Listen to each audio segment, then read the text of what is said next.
Good morning, everyone. Delighted that you could be with us today. I know some of you started the day at the conference, and some of you have just arrived and are just entering into the conference. We had a wonderful day yesterday. First of all, my name is Amjo Hall. I'm director of SFU's Van City Office of Community Engagement and co-director of the Community Engage Research Initiative.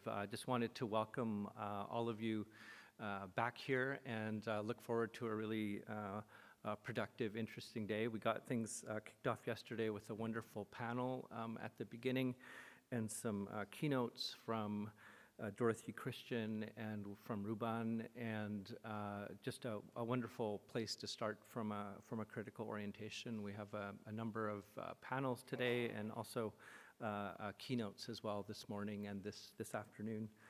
I just wanted to, first of all, introduce Deborah Sparrow, who was born and raised on the Musqueam Indian Reserve and self-taught in Salish design and jewelry making. Her work can be seen in various museums and institutions. She designed the logo for the Canadian men's hockey team for the 2010 Olympic and Paralympic Winter Games, and she continues to work on pieces close to her heart at her home in Musqueam.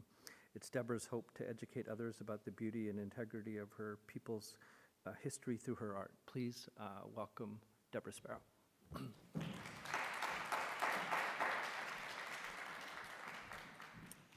Thank you. I'm going to have to redo that. It's kind of outdated a little bit. I want to thank you for asking me to come forward this morning to do this thing they call land acknowledgements. To me, I wonder always, what are they and how long will we be doing them? I think it's part of this new way forward with reconciliation, maybe a little before that, but I do wonder, what will we do next? How do we move forward?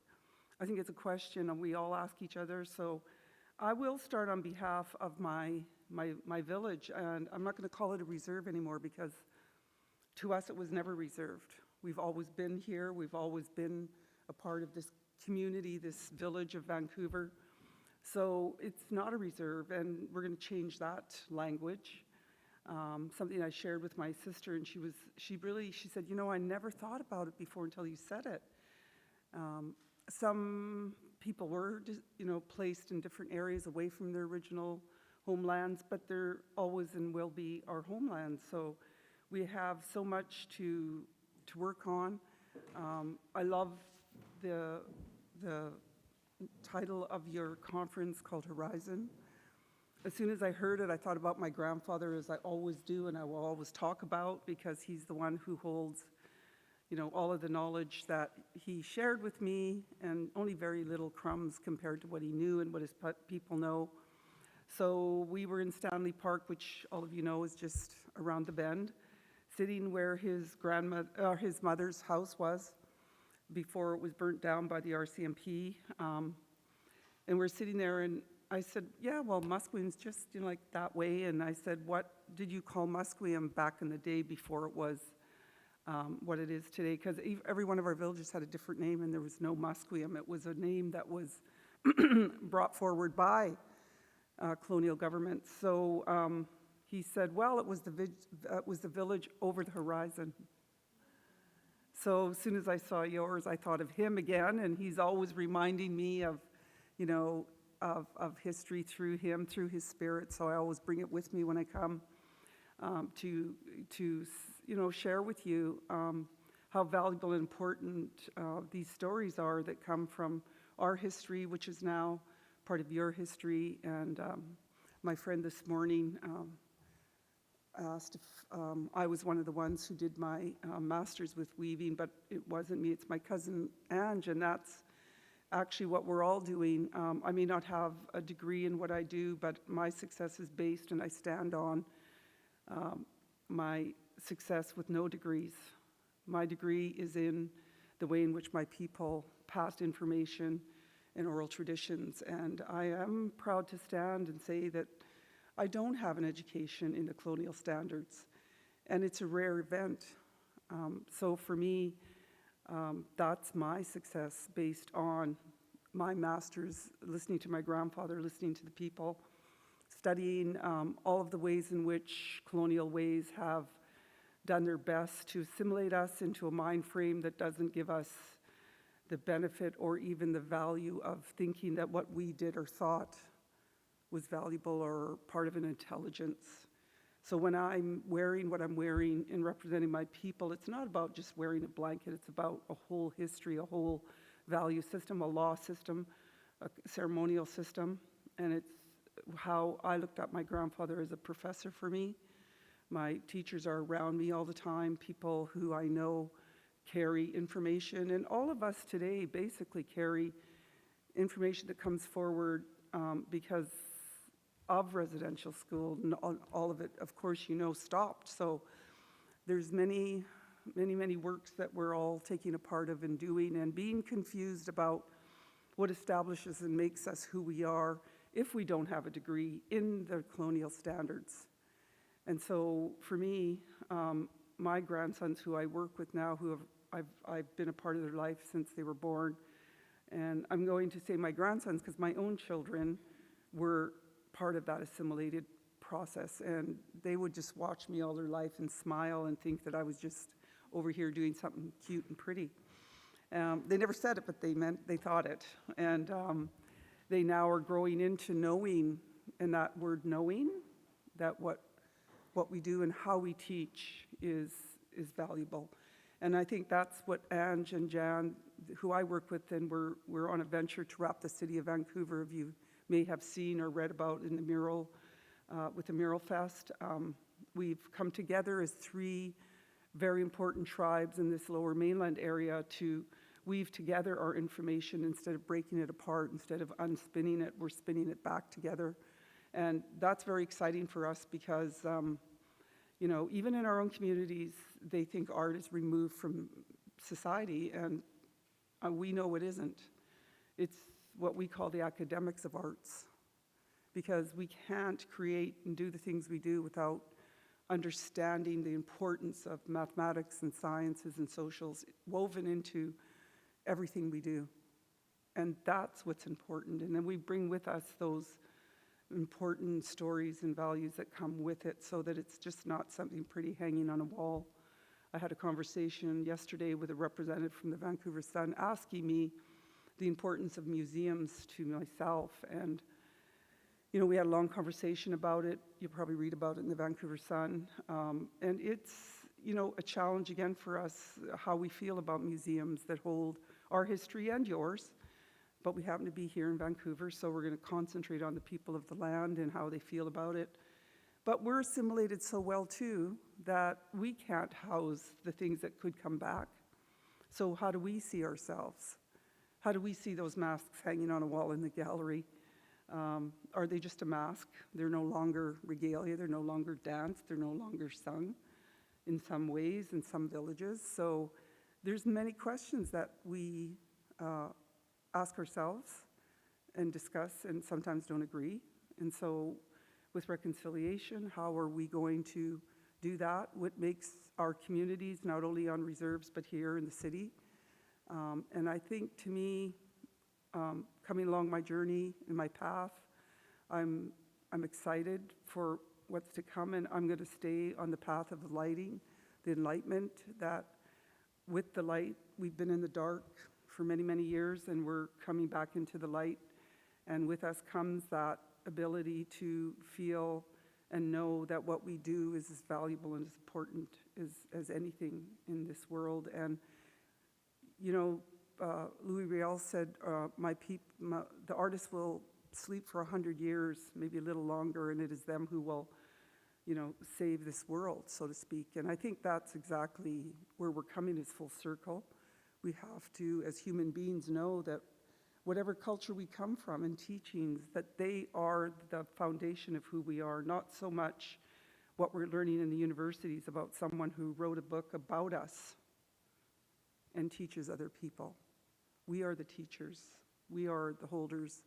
And so that's, to me, what is beginning to see itself again in the light. So now that I'm standing in one, I I'm happy about what our young people are coming up to say, and it's interesting to say our young people, you know, and every time I get asked to come and do a land acknowledgement, they say, we want an elder, and I'm like, well, I don't know any.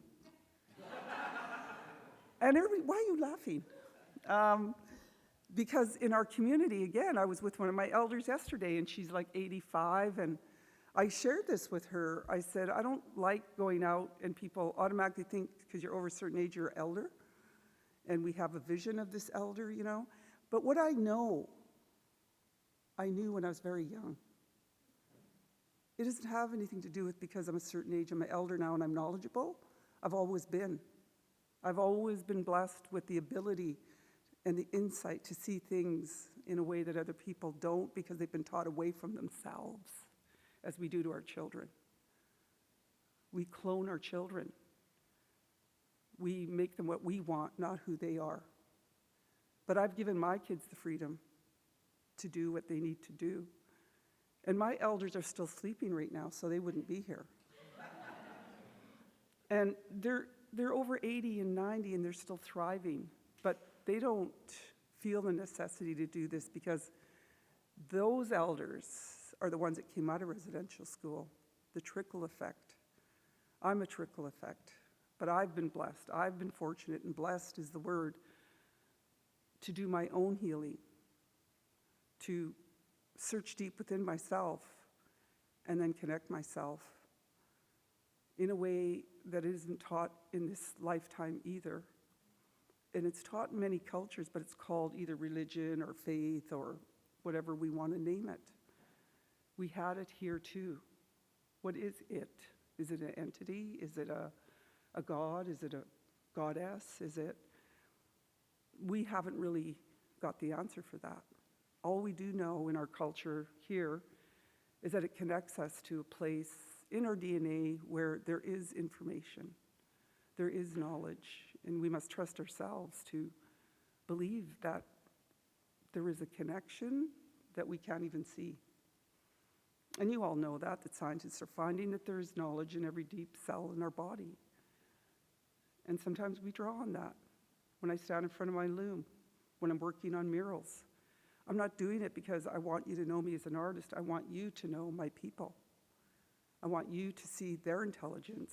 I want you to see their academics before y'all arrived and welcome that.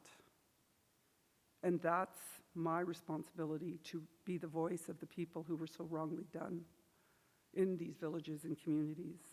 And then we take hands, because every one of you come from a culture that originally felt the same way, did the same things. And now we only think it's in a university or a school. So I guess you can say I went to the school of life, the school of culture, and that's where I find my connection to what we had to go through COVID. Every night I walked to my river. Every night I worked on pieces that I was called to do. And so that was my safe haven, my sanity. I never felt fear because I had great faith in our scientists. I knew that they would come around to be able to work with us and help us. I didn't doubt. I didn't walk in fear, and I had to work with my children and grandchildren to ensure that they didn't feel fear. But when I have a whole world of fear, what do? So we have to come back to who we really always were, deep within ourselves, not always just stuck up here in our fear and anxieties. And I said that to my daughter this morning, driving here as we drove through the city full of anxiety. I said, why do people let anxiety run their life? And that's a question. It's part of fear.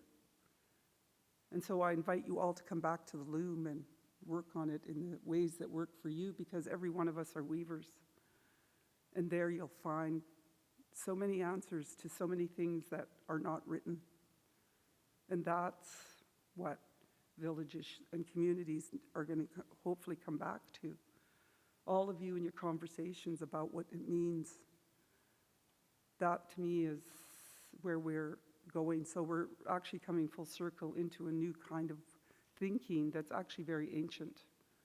And then we'll rely on our young people to save us as we walk with them and we all walk together. So thank you very much for asking me to come today, Hajka. And I hope you enjoy the rest of your day, because on behalf of my Chief Wayne, who, yes, is my younger brother, and he has a different way of thinking than I do. We have big disagreements, but then we come back to the conversations that bring us back to that place of understanding through our teachings as of our grandfather. So thank you very much for having me this morning. Until we meet again. Hajka.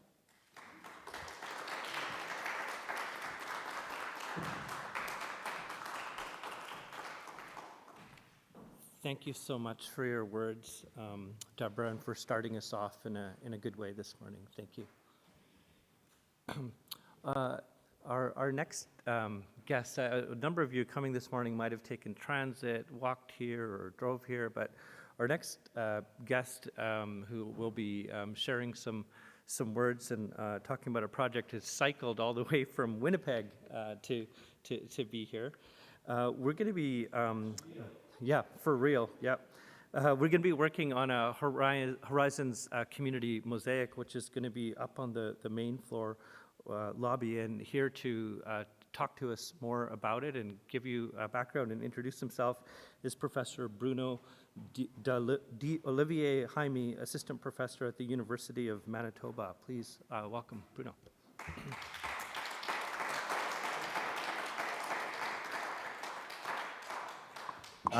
Good morning, ladies and gentlemen, and everybody else in between this beautiful gender spectrum.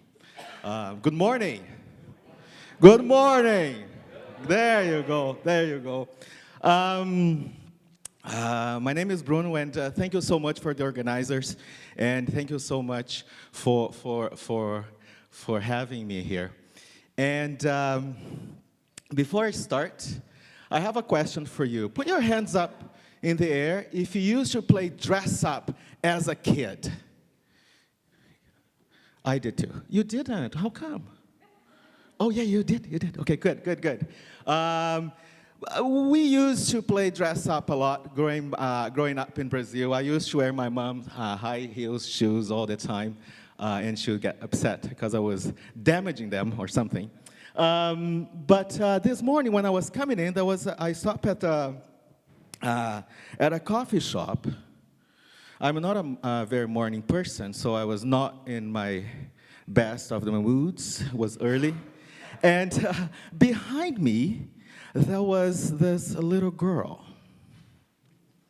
And she was wearing a pink princess dress. And she looked at me and said, "Hi, I'm a princess." And then Bruno, in his moody time, morning time, I was like, "Not this morning, Satan, not this morning." And then I look at her, and she was wearing a pink dress, and in my mind, I was like, she's such a liar. She's not a princess. But I cannot tell this to this little girl. So I asked her, "What make you a princess?" And then she said, "I'm wearing a princess dress." And then I was like, oh, so if I'm wearing a princess dress, that's gonna make me a princess too. And then she looked at me almost mad, and she said, "No, you cannot be a princess." And then I was ready to get my gender studies, queer studies, and hit her little head and crush her dreams, but I didn't. And instead, I asked, "Why not?" And then she looked at me very serious and said, "Because you're too big."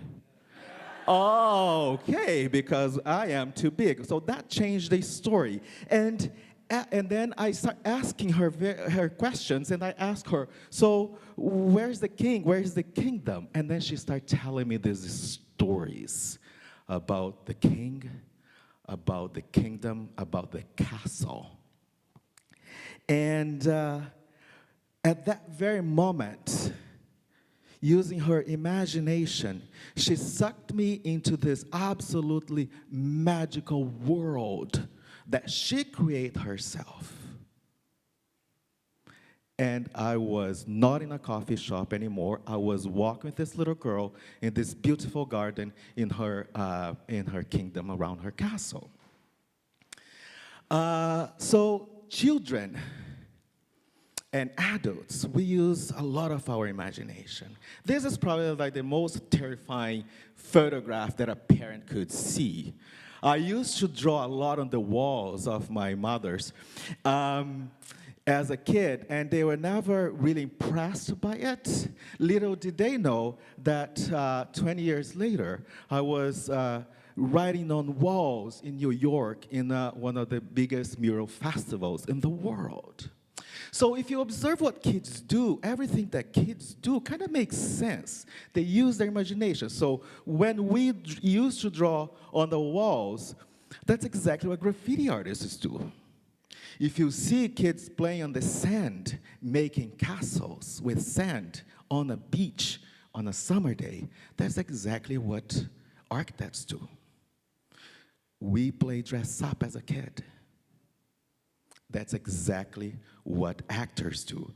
We step on a stage and tell lies one after other, and that's exactly what actors do. If you had good parents, or if you're an amazing parent, just like my parents are, you would ask interesting questions to your kids when they start telling their little lies.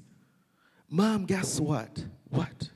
I saw a monster on my way home from school. Oh, did you? How big was it? Oh, it was the size of this house. What is the color? Was blue? Was it fluffy? Yes, it was very fluffy. What did they say? Well, they're just hanging out at the grocery store and getting some groceries for the party. Bang, you have a story. And that's exactly what novelists do. They ask questions after the other, telling lies after the other, and we believe them because we use our imagination. So imagination is very, very important. And bell hooks, she has some stuff about imagination. It is because according to bell hooks and Paulo Freire, imagination is very important to transgress, to change, to make change happen. Because how can I cross the bridge if I can't imagine what's the other side? What's going to motivate me? And imagination, bell hooks talks about the role of imagination, but it's an imagination by love and how love mediates imagination, and thus what she calls and other people also calls the radical imagination. It's nothing more than the political, the social, cultural, and historical desire of social change guided by love. And the art has the power, and I'm an advocate for the art because I'm a visual artist, I'm an art teacher, so, and I truly believe that the art has the power to mediate imagination, to open space for dialogue, it's something concrete. Even the people has zero professional training in art. It's something that people make out of necessity of desire, that they can point the finger to it and say, I did this. It opens a space for dialogue. It tells the stories in ways that other mediums or other modes don't tell. It brings lights to shadows. It helps us to talk about difficult conversations in a lighter manner. And I've been working with mosaics for a few years. We started this idea when I was doing my PhD in Brazil a long time ago, when I was young and beautiful. And this mosaic, they start traveling to different districts in the city of São Paulo, along with a community art gallery that we created. When I'm talking about more about this work this afternoon, and how mosaics and how a community art gallery mediate all these difficult conversations amongst marginalized people and everybody, actually. And as we develop this mosaic, they start getting bigger, better, and more beautiful. We did a few years ago, Malala. This is quite a very big portrait. And this one got the Diversity Award, and it's part of the UVic Permanent Collection, the University of Victoria Permanent Collection. This is a portrait of a very important Brazilian community leader that was killed by Bolsonaro army 2 years ago, and no one knows what happened to her. She was a very powerful black woman who did amazing job in Brazilian politics.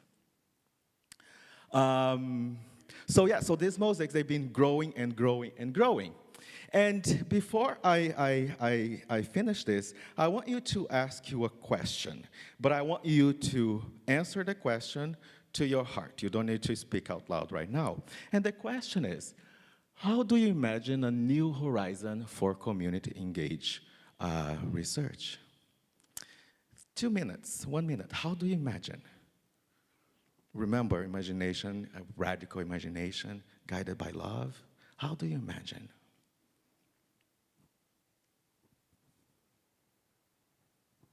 And I pass around a little square of canvas, 10 by 10. And I'm gonna invite you, whenever you have time, today or tomorrow, or even Sunday, to visually represent this answer. How do you visually imagine a new horizon for community engaged research? The little square that you have, it's one of these squares here that it's missing. So once this is done, we're gonna put all these pieces together, and that's the final product that we are aiming for. So don't lose your little squares. I walked out of a grade 7 last week with all my squares. We can do it too. So thank you so much for your time and your patience. And I'm gonna see you outside with paint and brushes and Sharpies because it's fun. Thank you so much. Well, welcome. It's great to have you here. I love the way yesterday, our evening yesterday went, was provocative and rich and left a kind of energy and buzz in the air, which was fantastic. And now this morning, welcoming Deborah and Bruno, who really did ride here from Winnipeg, which I know for those of you who have a sense of the distance that that represents, and the cold of this spring is a remarkable, remarkable feat. And the idea of creating a community mosaic to bring us together is a beautiful idea to share with us. So thank you so much, Bruno, and wonderful to have the energy in the room. It is Vancouver on a sunny Friday morning, in a time when we have had very little sun and very little summer in a city. And so I want to thank you all for bringing yourselves out to start our second day of the Horizons Conference. It's great to see you in the room, and I'll say to Angela, as the next half hour or hour unfolds, I think our room will slowly be gathering, as it were, which is exactly the way it should be. Again, my name is Stuart Points, and I, with Joe Hall, are the co-directors of CERI, the Community Engaged Research Initiative, which stands behind the Horizons Conference, and we are extremely happy to have this event unfolding this weekend. It's a pleasure now to turn to our third keynote for the Horizons Conference. And our plan in this was to, there would be two members of our keynote team, Dr. Angela Kaida, who I'll introduce in a moment, and Elder Valerie Nicholson. And Elder Nicholson has been not in the best of health in the last week or so, and so has decided for the sake of all that it would be best to step back. Having said that, I do know that her words and her story will be shared with us by Angela, and so we really very much look forward to that. It's a pleasure to introduce Dr. Angela Kaida, somebody who's been involved with the CERI project over the last 3 years in various ways, in the midst of an incredibly busy schedule and travel, now that we're able to do travel again. Those of you who know Angela might know that last week she was in South Africa, in Durban, and then came back, which is no small feat to travel and then come back and ready for the keynote. So we're really honored that she was able to fit this in to a schedule and a workflow that is only growing and expanding as the impact of her research and her collaboration with communities grows. Dr. Angela Kaida is Associate Professor in Health Sciences at SFU. She's Canada Research Chair in Global Perspectives in HIV and Sexual and Reproductive Health. She's a global health epidemiologist interested in the linkages between HIV and sexual and reproductive health. Her work has included, her research and studies included work with the BC Women's Hospital, the Department of Obstetrics and Gynecology at UBC. In addition to her academic training, she has substantial experience as a public health practitioner, having worked with the International Development Research Center, the Alberta Ministry of Health and Wellness, and the Public Health Division of the Capital Health Authority. There's more that could be said. I also want to note that Elder Valerie Nicholson, who would have been with us this morning, is Mi'kmaq, Haida, Roma, and UK Islander descent, honoring her given names, the one the Eagles watch over, Nodawenda, Wolf Eyes, and Auntie from the Torres Strait Islanders. Valerie is a spirited Indigenous warrior woman living with HIV and a peer research associate with several community-engaged research studies. Together, Dr. Kaida, Angela, if I may, and Valerie represent an area of work in community-engaged research that is vital, that is prominent in Vancouver and growing in its influence as we recognize the need to engage patients, to engage community as part of how healthcare is understood and delivered. After Angela's talk, she's agreed to take some questions, so please keep questions in mind, and we'll have a few minutes to follow up to talk through some of the ideas that Angela shares with us. It's our honor to welcome to the podium Dr. Angela Kaida.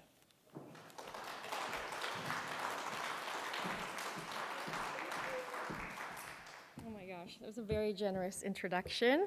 And you know, I know Bruno biked here from Winnipeg or whatever, but I biked here from Commercial Drive, so you know, we are all contributing to bike culture in our own way. So thank you everybody so much for inviting us, for inviting me, I guess, to be with you this morning. It's really an honor and a pleasure to be here in person, and to actually feel the energy of what's coming out of this audience. So as Stuart has already let you know, our talk today is titled Sex, Equity, and Resistance, the Power of Community-Engaged Research by, with, and for women living with HIV. And so I would like to acknowledge, after Deborah Sparrow this morning, to acknowledge that I live, work, and play and learn on the traditional unceded ancestral territories of the Coast Salish people, including the Musqueam, Tsleil-Waututh, and Squamish First Nations. I think Edward said this morning that Musqueam is known as the village on the horizon. Is that what she said? That's how she described it. So I just love how this is all tying in. And we wanted to start, we thought our presentation today would be really helpful to ground it in who we are. And as Stuart mentioned, my colleague, friend, Elder Valerie Nicholson is unable to join us this morning. She is not feeling very well, and so but she did let me know that I have been given permission to carry her story and her words with me today to share with you. And Stuart gave such a fantastic introduction to Elder Valerie, but I will just add to say that she's actually, she's just, as with a lot of people, but she is just so much more than you can capture in that bio. She's somebody that I have worked very closely with for the past 10 years. She has a very fascinating life. And so if anybody here is a filmmaker, documentary filmmaker, you want a subject, make sure you let me know. She would be fantastic. But really, she is an Indigenous woman. She's an Indigenous woman living with HIV. But much more than that, she is a fierce warrior. She's known as, she always says, I'm known as Mama Bear in the downtown east side. And she's really become somebody in our research community who, you know, if we're going out to do research, if Mama Bear does not like this research is really not happening. And so she's really become somebody that not only sort of is so protective of her community, but she really holds researchers to account, right? She really brings this accountability to the work that we do, right? She has this language of drive-by researchers, right? So she'll say, oh, you know, there's all these drive-by researchers. They come to our communities, they ask us all these questions, and then they just drive right out of there. And I think that accountability is something that I've just so deeply respected and learned so much from in my own journey. And I guess I should introduce myself a little bit as well. So I am an immigrant. I'm originally from Kenya, we moved actually to Treaty 6 territory in northern Alberta and spent my childhood there. And I am not living with HIV. I practice allyship with women living with HIV and have committed to a journey of learning and training and learning and unlearning, I suppose, along my way. So I have the academic credentials, I suppose, but I certainly do not have the lived experience credentials as the elder was speaking about this morning. And Bruno, you shared with us the power of art in your presentation, and I just wanted to share, we've been involved in a number of arts-based research projects as well, and these are two products from that work. These are called body maps, and it's an arts-based strategy where if you're trying to uncover really or have discussions about very sensitive topics, body mapping as a methodology has proven to be so powerful for us. It takes us through a 4-day journey of mapping out responses to 21, the way we've designed it is 21 questions over 4 days, to map out your life journey and a bit of who you are. And so this is Val's body map on the left, and that one there is mine on the right. And so maybe afterwards, if you want to get to know us better, we can talk you through our body maps. But let me get us started here. So our objective this morning, for our presentation, is really to share with you an example of the transformative potential of community-engaged research to create a more equitable and just society. And in our talk today, we're going to go through, or I'll say we, because Val and I have worked on this so closely together, but you'll understand that I'm speaking for somebody who's supposed to be right here. But in our talk today, we really conceptualize this as having 3 acts. And I used to call this parts, but I went to go see Hamilton last night, so I'm feeling high drama in this morning. But in our talk today, so Act 1 really is, we wanted to provide some background about HIV, criminalization, and women. And then in Act 2, we're going to move to sharing our community-engaged research process to collect, analyze, and understand the consequences of HIV non-disclosure case law on women living with HIV. And then in Act 3, we want to share how this approach created both the infrastructure and the evidence necessary to create change. And as we get started, I do want to offer a content warning. We're going to share some difficult and potentially activating information today about sexual violence and forms of oppression. And so I just want to share that before I get started. Okay, so let me begin with a very quick overview of HIV in women. So the global face of HIV is increasingly young, female, and racialized. And here in Canada, an estimated 25% of all people living with HIV are women. And there are particular groups you can imagine who are overrepresented in our Canadian epidemic: Indigenous women, African, Caribbean, and Black women, women with histories of substance use or sex work, and the ways in which those identities intersect with other identities, which further exacerbate the risk of HIV and the consequences of living with HIV. And if you haven't thought about HIV for a long time, it's important that I catch you up on some of the science, okay? So first of all, if somebody has access to HIV prevention, HIV care, HIV antiretroviral treatment, what it means to live with HIV today is a dramatically different experience than it used to be, than the earlier days of the pandemic. And with treatment, a person living with HIV can expect to live as long as, or nearly as long as a person who's not living with HIV. We've seen dramatic decreases in HIV-related morbidity. We know how to effectively eliminate the risk of HIV transmission perinatally. And the most recent science tells us that when a person living with HIV is on treatment and has an undetectable viral load, meaning that our existing lab capacities cannot find enough copies of the virus in the plasma. When somebody has an undetectable viral load, they cannot transmit HIV to a sexual partner, even when they're having condomless sex and all kinds of condomless sex. Okay? And that science is now encapsulated in an initiative called U equals U, or undetectable equals untransmittable. And this, this U equals U and this science really should be a form of liberation for people living with HIV.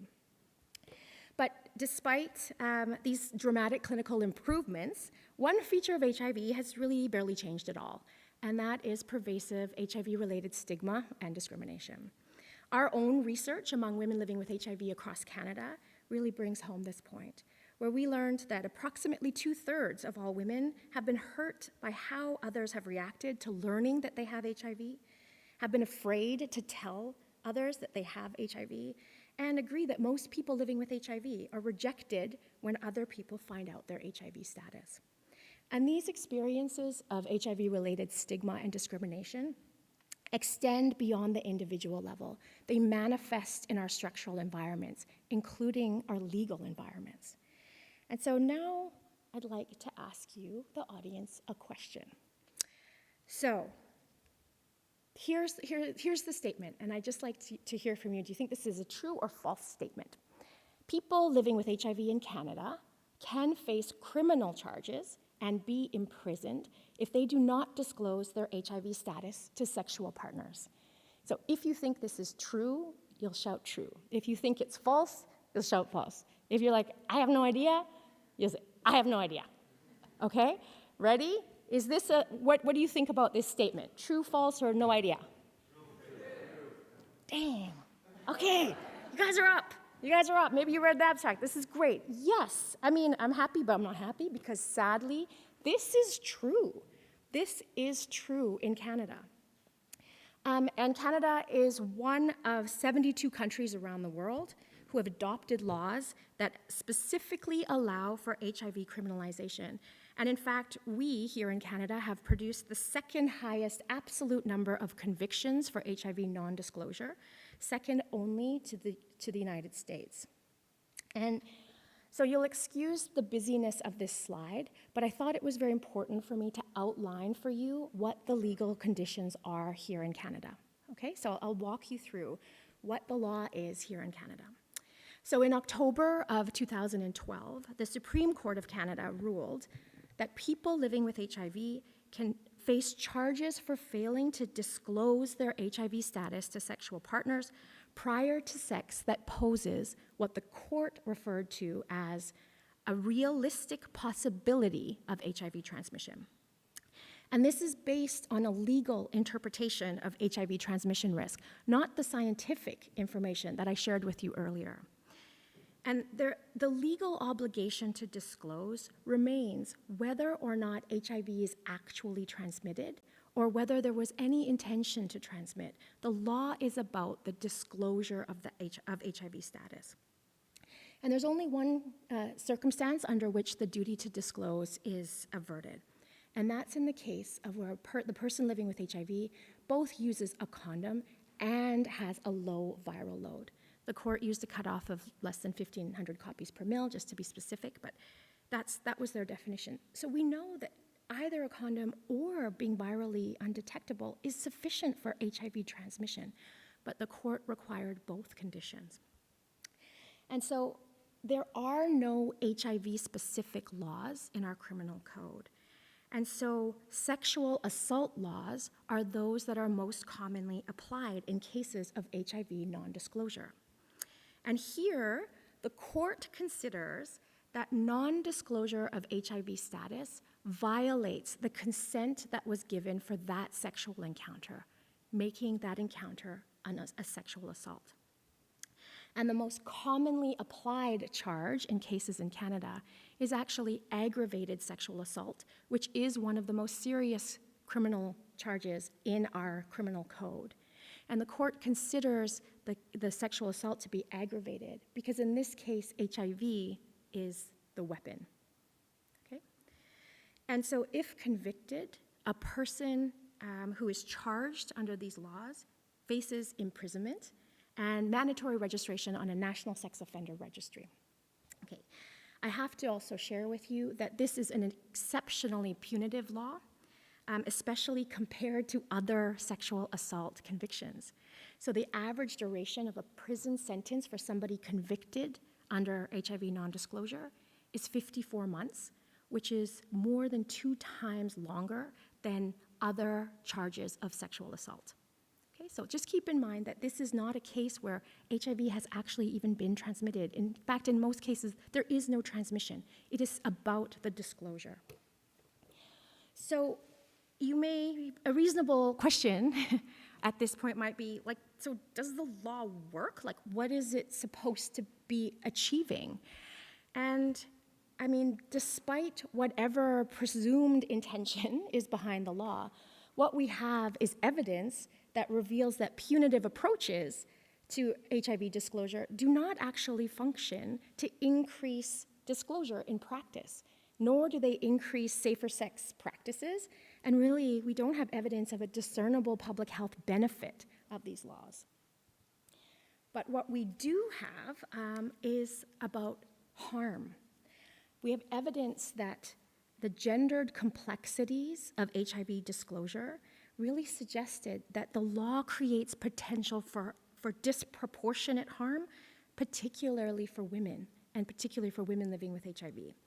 And such harms include the potential for violence, the propagation of stigma, misconceptions about HIV, disengagement from healthcare services due to compromising the trust between people living with HIV and their healthcare providers, and contradicting the science of U equals U, among many other concerns. And here is where we move into Act 2.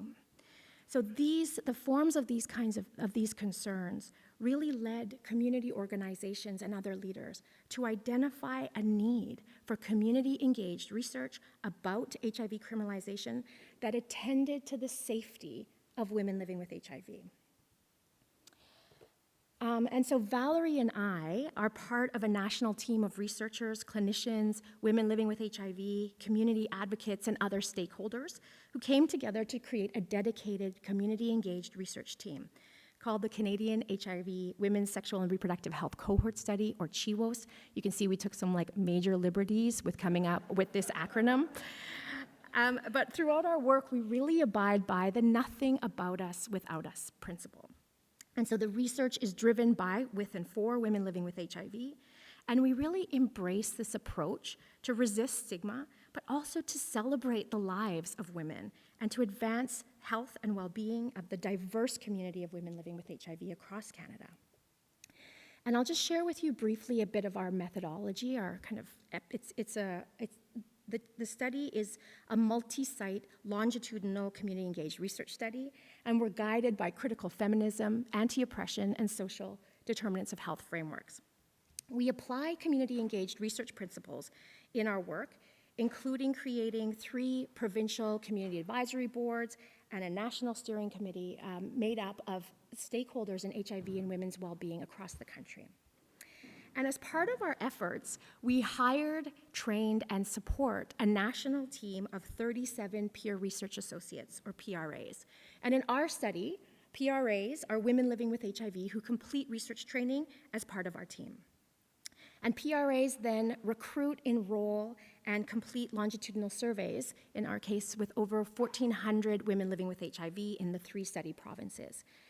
And surveys are conducted every 18 months, and we manage to reveal very high retention over time. But let me just say a bit more about the PRAs. Since PRAs were very actively engaged in every part of our research, from identifying research questions all the way through to knowledge translation and mobilization. But we had a few commitments that I think really transformed what we learned in the process. The first was that we were committed to hiring women who were historically underrepresented and underserved by research. We chose to value lived and living experience in our hiring, and then committed to filling any research experience gaps with training and capacity building. And we published actually some of our PRA training curriculum in open access format so that they're available to other research teams. Another area that maybe we don't talk about enough in community engaged research is about compensation. So we compensated PRAs for the training, for doing the data collection, for doing the recruitment, for meeting with us on a regular basis, for doing talks like this, and throughout knowledge mobilization. And we really shared openly our policies for how we were going to do that. But I think importantly is that we realized mutual capacity building of both the PRAs and the allied researcher team. So after developing this team and the research infrastructure, we launched the baseline CHIWO survey, and this happened about 1.5 years after the Supreme Court ruling. And then shortly thereafter, the CHIWO's participants, the PRAs, the community advisory board members, et cetera, kind of came to me to say, oh my goodness, look, we need to include questions about the impacts of HIV criminalization on women living with HIV. We need to include this as part of our study because we need data, we need evidence. And so we mobilized, and through a series of provincial and national consultations, we co-developed questions that we were going to include in the first follow-up survey of CHIWOs. And the questions that we prioritized were about, my goodness, were women even aware of the legal obligation to disclose? The second questions were about what was the threat? Was the threat of criminalization impacting women's engagement in healthcare? And then the third set of questions was about, was the threat of criminalization impacting women's safety, relationships, and sexual lives? And this process was really spearheaded by Elder Valerie Nicholson and my former PhD student at the time, Dr. Sophie Patterson. And so we have research findings across those 3 questions, but in the interest of time, I'll just share with you some of our first learnings and process about the first question about women's awareness. So here we asked women whether they were aware of the law regarding the legal obligation to disclose. And we found that 73% of women said, yeah, they were aware of the law. And then we thought, my goodness, here is an education opportunity, right? The community really demanded this of us. You can't just go out and ask women about the law and then carry on with your next question. What are you going to do when they tell you that they don't know? Or maybe they do know, but do they actually have the right information? So our peers said to us, all right, what we're going to do is we're going to bring in legal lawyers with expertise in the law. They're going to train the PRAs so that the PRAs can deliver a standard and accurate description of the law that's understandable to our participants. Okay, so after we asked this first survey question, the peer interviewers provided this concise and accurate definition of the law. And then we asked participants, hey, for those of you who are aware, how similar is your understanding with the definition that we gave? And about half of them said, oh yeah, that's how I understood the law. But half of them said that is not how I understood the law. So really what we kind of learned in this stepwise process was that only 37% of women understood and were aware of and understood the basics of the law. And understanding the legal obligations that you may be subject to is essential for navigating how are you going to engage in relationships? How are you going to protect yourself? How are you going to do informed sexual decision making? And across our research, we really found that women had so many questions about the law, partially because it's very complex, but also partly because it was so out of touch with their lives. So when we then did our adjusted logistic regressions, we found what won't be surprising to you, which is to say that women who report identities and experiences consistent with other forms of societal oppression were the least likely to know about the law. So kind of those women who were maybe more higher risk of being subject to the conditions of the law were those the least likely to know about it. And one important finding was that women who, that awareness of the law was positively associated with participating in HIV work in the community.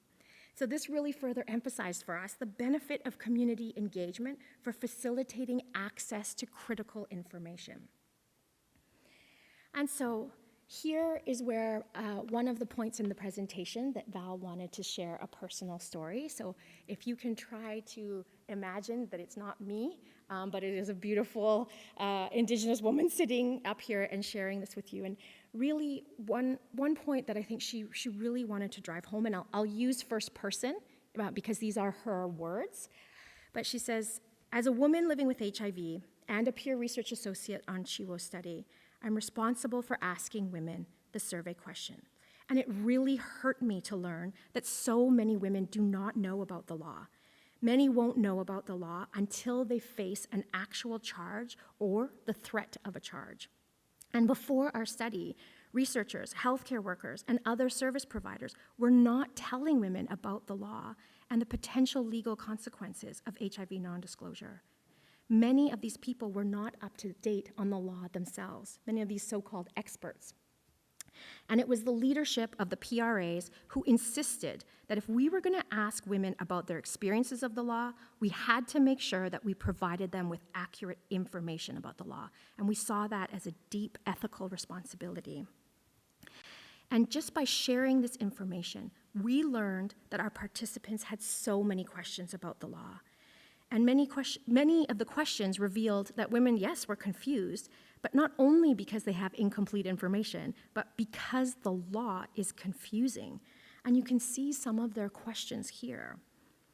Because the PRAs were trained by researchers and lawyers, we were able to answer some of their questions during the interview and then made sure that we had the resources that we could provide them for more information if they were interested. And I felt a very strong responsibility to give the information about the law to women. Not knowing the law will not protect my peers and I from being charged. And not knowing will certainly not protect us from living under the threat of being charged. And I know this because it happened to me. I am a publicly disclosed woman living with HIV. I was a PRA on the Chiwo study, and I know about the law. I'm an advocate for ending the overly broad use of the law criminalizing HIV non-disclosure, but I was dating someone, and he wanted to be intimate, and I told him, I've got something to tell you. I explained to him that I had HIV, and he was not interested. He did not care. He just wanted to get me into bed. And I slowed him down. I said, whoa, whoa, whoa, whoa. And I told him, you need to know about this. And he didn't know about HIV, and so I took the time to educate him. I asked him to wear a condom. And we dated for a year, and during this relationship, I found that he was taking the condom off without me knowing or with my permission. And I wasn't worried about transmitting HIV. I was actually more worried about what he had and might be given to me. But I go for my blood work every 3 months. I know my status. I know I'm virally undetectable, but I don't know his, and I have no proof. And a year and a half later, after the relationship ended, he called, and he wanted to come over for a visit. I was a friend, so I said yes, and he came in and he said, hey, you gave me HIV. And my heart sank. I went into an emotional tailspin. My mind knew that this was impossible. I'm an educator. I know the science. I'm undetectable. But I couldn't help being so confused. I asked him again some new questions, educating him. And I found out that he'd only been diagnosed a month before and seroconverted recently. So I knew it was totally impossible for me to be the one who gave him HIV. So he quickly just said, all right, well, we're here. Let's get it on. And I told him, no. And then he said, if I did not have sex with him, he would go to the police and tell them that I gave him HIV and that I never disclosed to him. He was using the knowledge that I had shared with him against me. But where was my proof? How could I prove to him that I disclosed? How could I prove to him that we did use a condom? But you know what? I was strong enough, and I said, go right ahead. There's the door. Go call the police.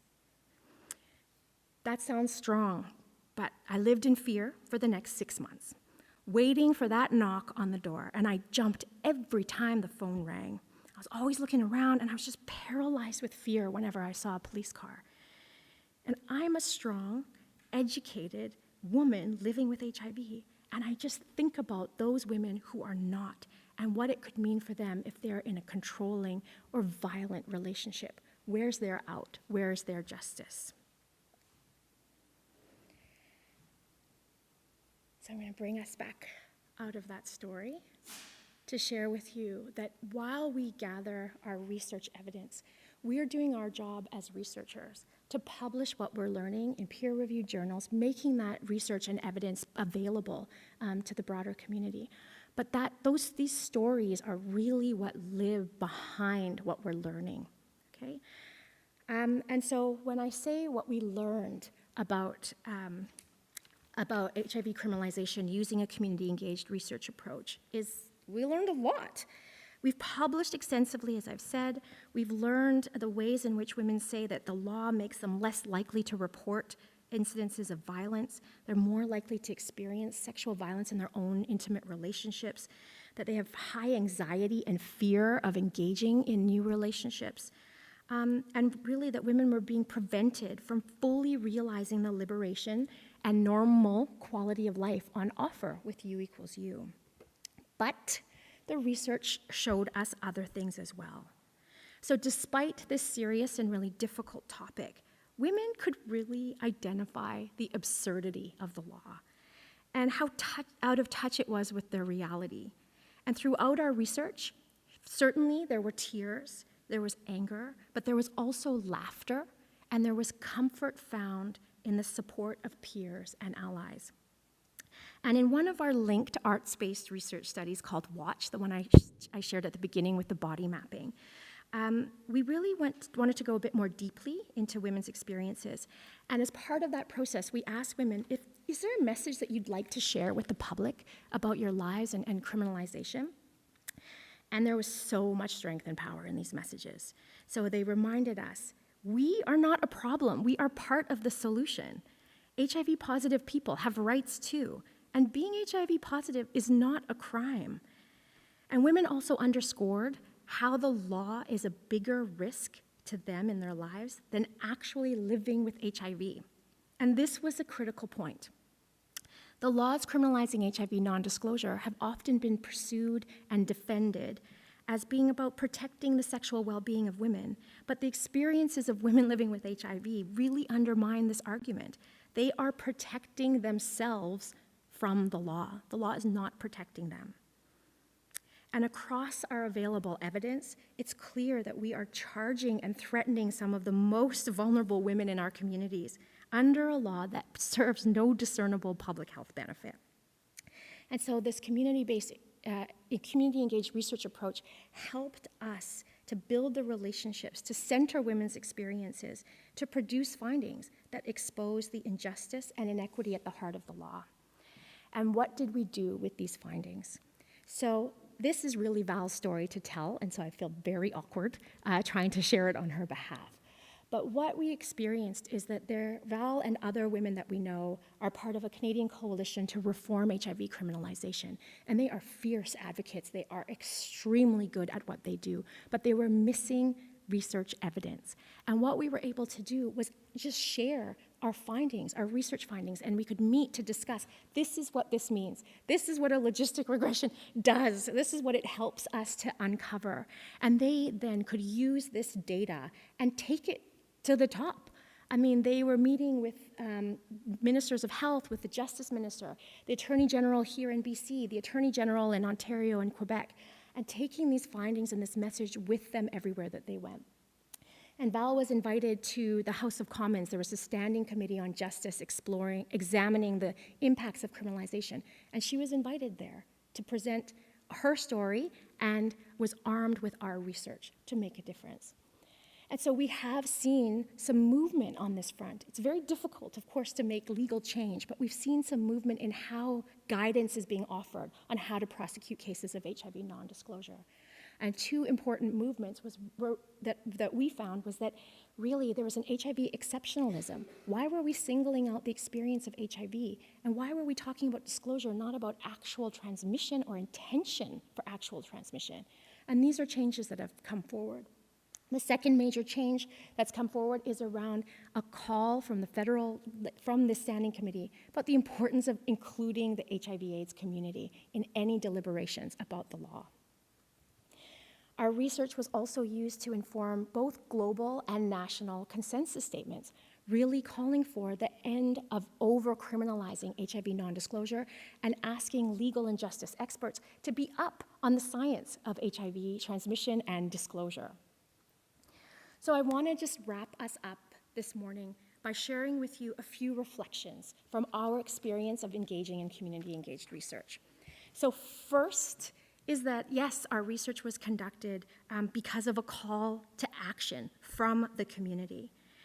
And our process provided, our studies provided the necessary infrastructure to be able to nimbly respond to an urgent and emergent need.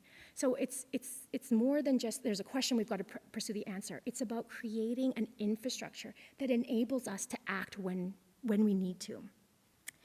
And this has been a learning and unlearning journey for me. I'm a very traditionally trained PhD epidemiologist. And so the learning is not only on behalf of community for research, it's really about us traditionally trained researchers and what learning journey we need to go on to do this work in a good way. And finally, I think just to say that meaningfully involving women living with HIV yielded for us research questions that fundamentally prioritized women themselves, their safety, their respect, and their learning. And these are processes that I don't know that we would have come to if we hadn't engaged in a community-based research approach. And so I'll just wrap up by saying here that, is the work done? No, of course not. Can we do better and more? Yes, of course. But I think new pathways for community-engaged research, community-engaged research-driven change in HIV criminalization are certainly on the horizon. So on that note, I'd just like to thank the literally hundreds of people that came together to create this infrastructure, to be responsive, and to teach those of us who are practicing allyship what we need to know to do this work in a good way. And on that note, I will thank you for your attention, and if we have time, open for some questions.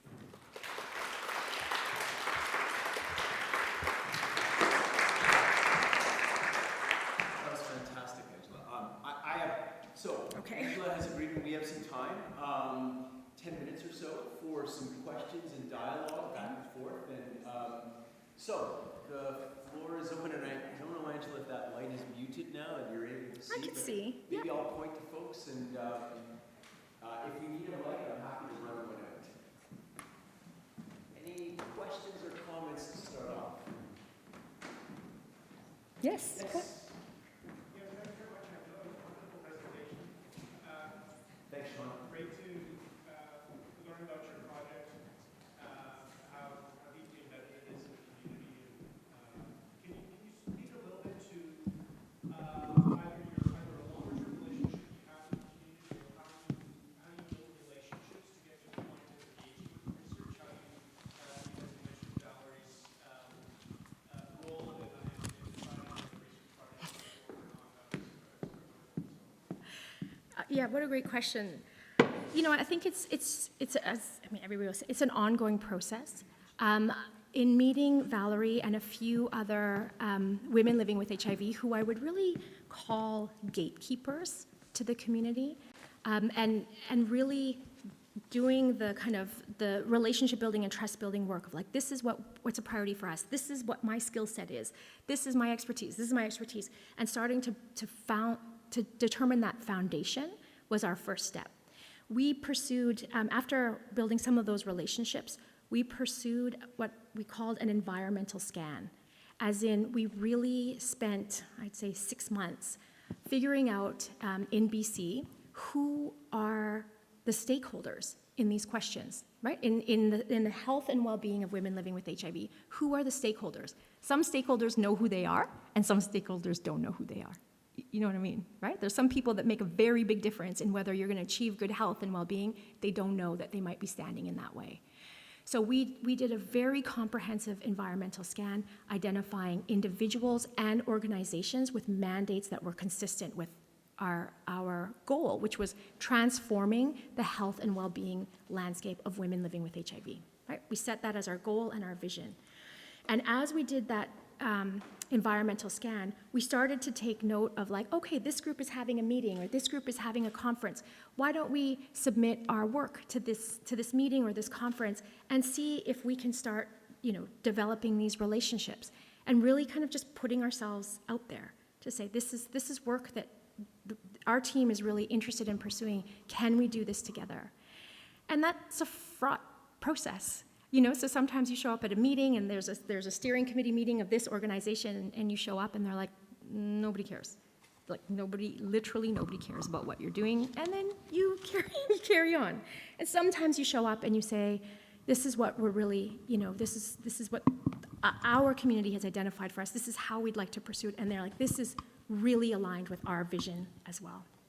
And you sort of take the bites as they come, and I mean bites in a good way, not like injury bites. But as you find these first kind of nibbles, let me say, we built from there. And then it became really about accountability and reputation. Were we actually gonna do what we said we were gonna do? Could we be counted on as a team to show up when the community asked us to show up? And that's the process, I guess, of showing up for community engaged research. So I can share more. We've written a bit about this, and I'll be happy to share that work with you further. Is that okay? Great, thanks, Sean. Okay. Thank you. Other questions? And I'm Laura. Oh, hi. This is fun. Do you want the mic, Laura? I can hear you. Can others? Yeah. Okay. I just wanted to, those pictures, those portraits at the beginning are so beautiful, and we wanted to know more about that particular, I imagine it's like one thing that you do, like a workshop kind of thing, and if you could talk a little bit about body mapping as a practice. They're so beautiful. Thank you. Yes, I would love to talk about body mapping as a practice.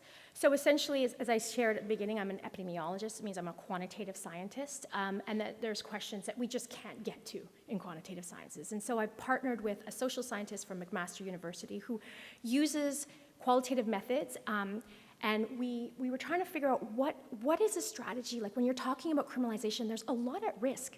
Like you don't want to put your participants at any risk as they share their experiences, like legal risk or otherwise. So how are you going to get at this? So we did some research. And body mapping is actually a process that emerged out of South Africa. And it was developed as a form of art therapy. So this was in the early 2000s when women living with HIV did not have access to treatment. And so it was really used as a process to kind of like document and capture your life on canvas, so that it could serve certainly as a form of art therapy, but also as a legacy to your family, to your kids, etc. Yeah, it's extremely beautiful and very heartbreaking, so stay with me. And so we looked at this method, we thought, oh, you know what, let's learn from the people who developed this method and see if we can adapt it for research processes. So that's the process that we undertook. So we adapted the guide so that we could ask specifically about criminalization, but rather than starting with like, how is criminalization affecting your life? You start with, tell us like the first, if you look at mine, I can speak to it. So the outline in green is me, right? Like I've actually lied down on the canvas, and I've, for some reason, in this pose. And then behind me, you can see the red shadow, right? And so the shadow, everything represents something. The shadow is my support system, right? If you look down at the corner, I'm supposed to be sharing with you like where I come from. How do I describe where I come from? And as you move to the top, it's like, where am I going? What journey am I on? And then throughout, it's like, what are the obstacles along my way? Where do I have growth and beauty and success? And you're guided through a facilitated process to document this. And then on Val's is where we did a second body mapping process where we started to integrate the questions of criminalization. And it's hard to see here, but across her shadow, she has all of these names of organizations, clinicians, people that became her support system for moving through her experiences of criminalization. So you, as a researcher, you've got these art-based body maps, and you have a narrative. Like women, throughout the 4 days, we stop and, okay, tell us about your body map. What did you write here? Why is that? Da, da, da. So you have this narrative data alongside the art-based data, and we do an analysis across both. But what was also very powerful about these body maps is they're like life-size, right? Whoops, sorry.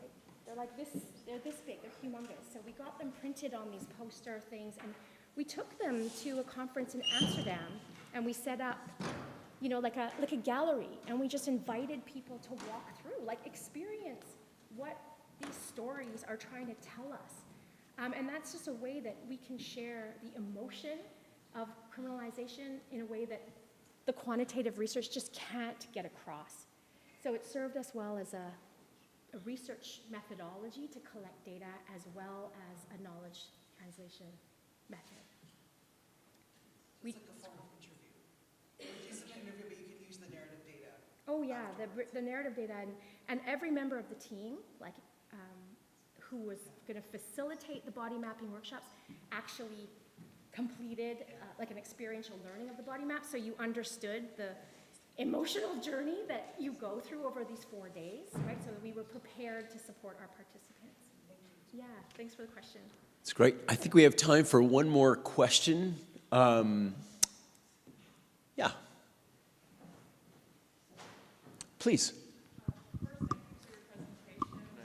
I can see, this is a very emergent process. What was the time frame, as you talked about different acts, when you started working on the project to where you're at now? I'm just curious about the longevity of the time frame of building the relationships with the community and working with the different activities, research activities, and everything you've accomplished. I'm just very much impressed, and thank you so much again.